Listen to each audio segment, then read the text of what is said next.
Buenas noches a todos. Les quiero compartir una historia que me contó mi abuela. Mi abuela tenía 3 hermanos: Miguel, Vicente y Juana. Mi abuela era la menor. Ella vivía en un pueblito que siempre le dio miedo mencionar. Ahora comprenderán el porqué. En aquel pueblito vivía mi abuelita junto con sus padres y sus hermanos. Nos dijo que tenía una casita de adobe con techo de lámina. Lo que más le gustaba de esa casita era que quedaba en una colina y que podía ver todo el pueblito. Era de las últimas casas que había a las orillas del pueblo. Cuando mi abuela empezó a tener uso de razón y empezó a comprender el comportamiento de su hermana Juana, empezó a tenerle miedo. Y con toda la razón. Nos dijo que sus hermanos, Miguel y Vicente, siempre la protegían de Juana. Ahora les voy a decir por qué. Juana desde niña mostró maldad. Parecía que no tenía ni una pizca de compasión. Empezó por matar, sin piedad, animales pequeños, lagartijas, pajaritos, pero lo hacía de una forma cruel. Los hacía sufrir mucho. La única culpa que tenían esos pobres animalitos era cruzarse en el camino de Juana. Cuando sus padres la descubrían, la reprendían y le explicaban que eran animalitos de Dios, que ellos también sentían dolor. Pero Juana se les quedaba viendo con una mirada de odio. Todavía, con sus manos llenas de sangre de aquellos pobres animalitos, la castigaban, le hablaban bien, pero ella seguía haciendo lo mismo. También nos contó mi abuela que a ella y a sus hermanos los seguía con un palo y les pegaba. A pesar de que sus 2 hermanos eran mayores que Juana, le tenían miedo. Conforme pasó el tiempo y fue creciendo, sus maldades fueron en aumento. Mataba a las gallinas del corral y decía se las ofrecía a Satanás. Juana se iba hasta el final de la parcela, porque la casita estaba en su parcela, donde su papá sembraba. Bueno, pues retomando el tema, ahí, en esa parte de la parcela, Juana, con un palo, hacía símbolos y dibujos, y en ese lugar se ponía de rodillas, y que según le rezaba a Satanás. Decía que ella era hija de Satanás. Un día, mi papá la descubrió, la agarró de una oreja y le dijo: ¿qué estás haciendo? ¿Por qué dices eso? Y la llevaron a la iglesia para que el padre hablara con ella. Mi abuelita iba con ellos, junto con sus 2 hermanos. Ya estando dentro de la iglesia, Juana empezó a querer vomitar. Decía que tenía mucho asco estar en ese lugar, que olía feo. De eso es de lo único que se acordaba mi abuela, porque al verla asustada, la sacaron sus hermanos, y ya no supo qué pasó dentro de la iglesia. Cuando salieron sus padres y Juana, lo único que vio mi abuela fue un escapulario que llevaba a Juana en el cuello. Así pasó el tiempo. Juana siguió con sus maldades. A la edad de 15 años, cuidaba de su cuarto, como si tuviera algún tesoro. Ni siquiera la madre de mi abuela le permitía entrar.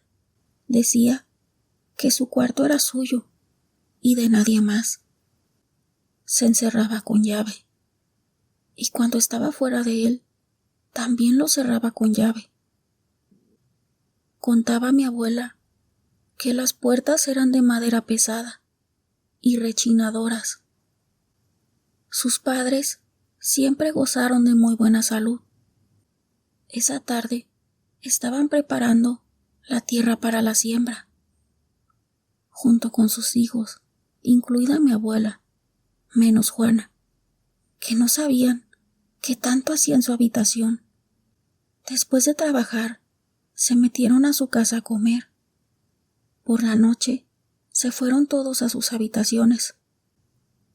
Pero, como contaba la abuela, que esa noche en especial se sentía algo malo en el ambiente. A sus cortos 13 años sentía un miedo, un temor que le hizo sudar frío. Afuera era muy raro que no se escuchaba ni un solo animal.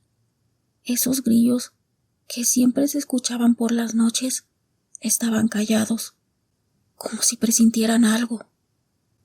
Empezó una fuerte tormenta, con truenos y rayos que incrementaban más la sensación de miedo.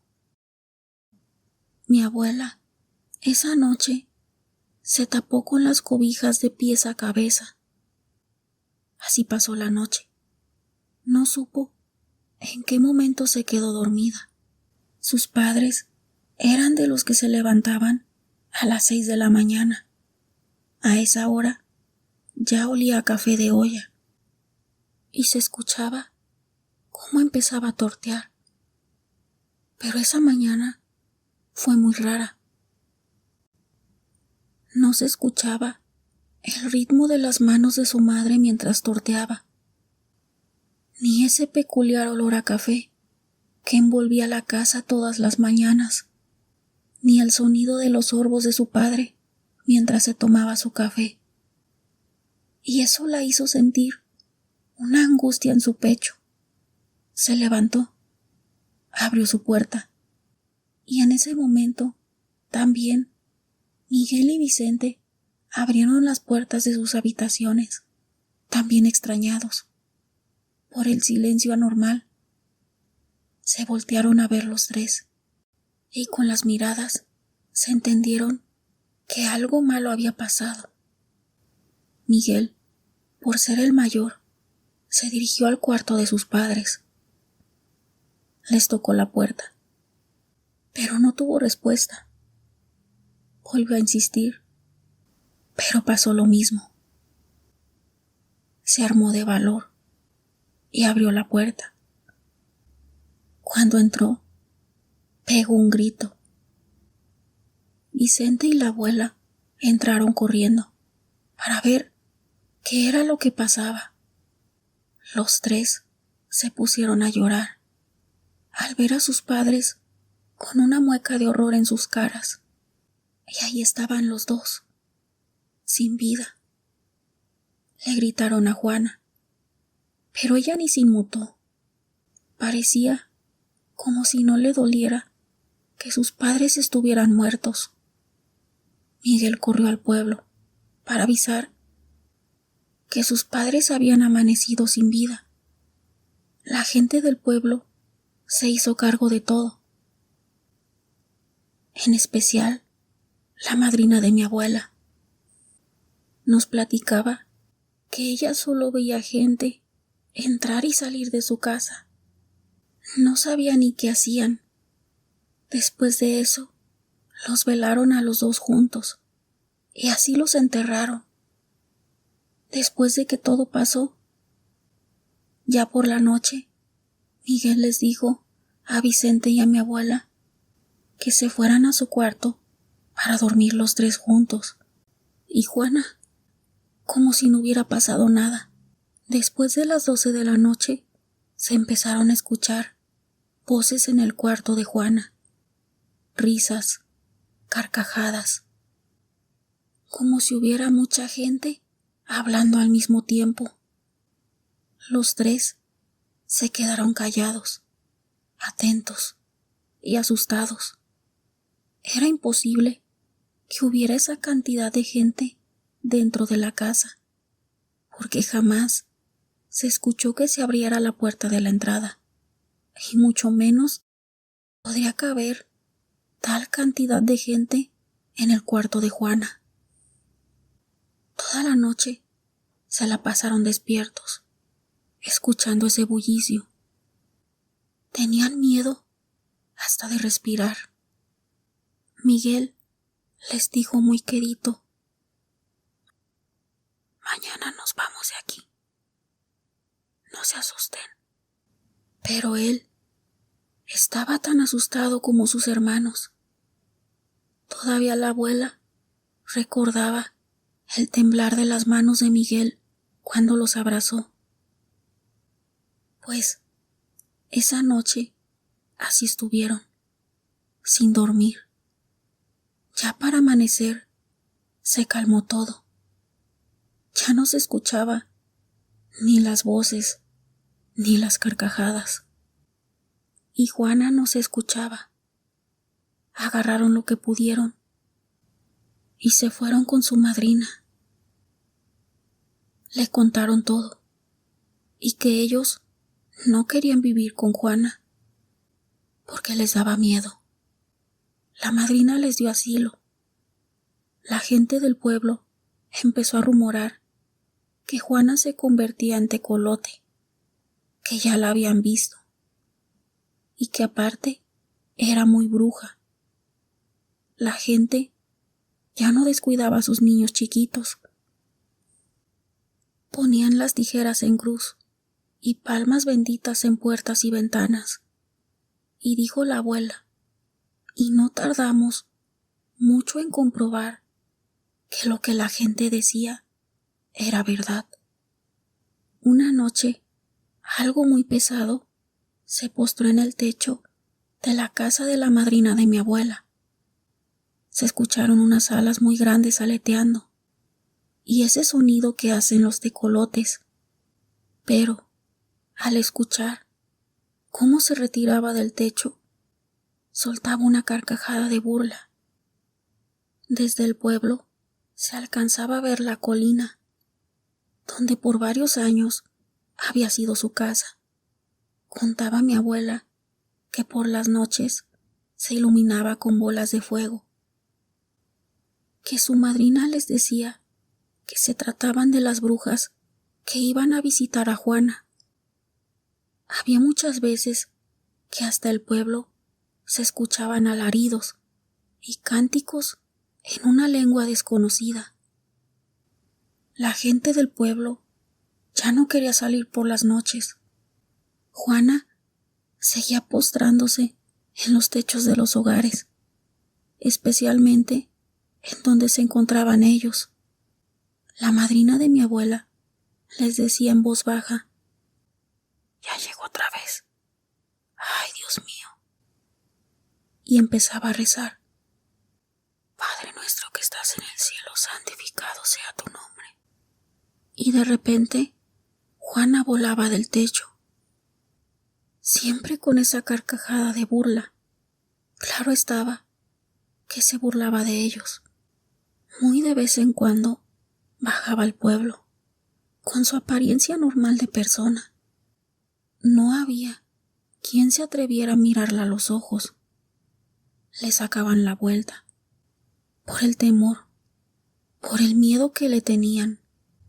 Así pasaron los años, y Juana seguía haciendo maldades. Cuando mi abuela tenía 19 años, ocurrió algo muy feo. Volvió a sentir ese miedo tan similar al de aquella noche en que perdió a sus padres. El viento soplaba. Era un silbido que te helaba la sangre. De nuevo, no se escuchaban animalitos. Esos grillos tan peculiares en el pueblo guardaban silencio, como si ellos también sintieran ese miedo. Solo el crujir de las ramas de los árboles y el soplar del viento acompañaban la noche. No había persona que se atreviera a asomarse siquiera por la ventana. Hasta ahí se podía escuchar unos gritos horribles y desgarradores provenientes de aquella colina. Se escuchó como si un rayo cayera y todo volvió a la calma. Sus hermanos y mi abuela sentían una inquietud. No sabían por qué. Se acostaron a dormir con esa sensación. Por la mañana se levantaron, como todos los días, a ayudar con las labores de la casa. Miguel y Vicente ya se disponían a salir para trabajar. En eso llegó don Chuy en su caballo, gritando muy asustado: «Vengo a decirles que alcancé a divisar a Juana. Está colgada afuera del árbol que está fuera de su casa. Ahí nomás se está calampaneando, como que ya está bien muertita». Don Chuy junto a varias gente y se fueron a ver a Juana. Y sí, ahí estaba colgada. Todo indicó que ella sola se había colgado. Cuando pasó todo, los hermanos de mi abuela hablaron con el sacerdote del pueblo. Le pidieron que dijera una misa de cuerpo presente para que le perdonaran sus pecados y pedir por la salvación de su alma. Pues el padre, no muy convencido, aceptó. Fueron y llevaron a Juana, pero en la puerta de la iglesia el ataúd se puso tan pesado que no hubo fuerza humana que pudiera hacer entrar el ataúd adentro de la iglesia. El sacerdote dijo: «Esta mujer está más que condenada», al tiempo que se santiguaba. Y ahí, afuera de la iglesia, pidió por su alma. Le roció agua bendita. Al momento que cayó el agua, dijo mi abuela que el ataúd empezó a tronar, como si la madera se fuera a partir. De ahí se la llevaron al panteón, la sepultaron. A otro día, el panteonero les avisó que la tumba estaba cuarteada, casi para abrirse. Ellos pensaron que los encargados que hicieron la tumba no la habían hecho bien y la restauraron. Pero esa no fue la única vez. Fueron 4 veces. Entonces el sacerdote les dijo que la sacaran de ahí, porque ella no tenía que estar en Tierra Santa, y fue enterrada en la colina. Pero lo que mi abuela no se había atrevido a contarnos era todo lo que Juana tenía en la casa donde mi abuela vivió parte de su infancia. Nos contó con horror todo lo que vio. En frascos, Juana tenía fetos de animales, corazones, símbolos dibujados en el piso, así como en las paredes, puños de tierra, algunos huesos y más cosas. Pero lo que sí le dolía mucho, que encontraron un pergamino escrito con sangre. Solo que nos dijo una parte de lo que decía. Lo demás se lo guardó. Ahora les menciono lo que nos dijo. Te entrego a mis padres como símbolo de mi fidelidad, a cambio de que me des poder. Después de eso, venían más cosas, y unos rezos muy malos, que prefiero no mencionar. Pero ahí se dieron cuenta por qué la muerte tan repentina de sus padres, y la cara de horror que tenían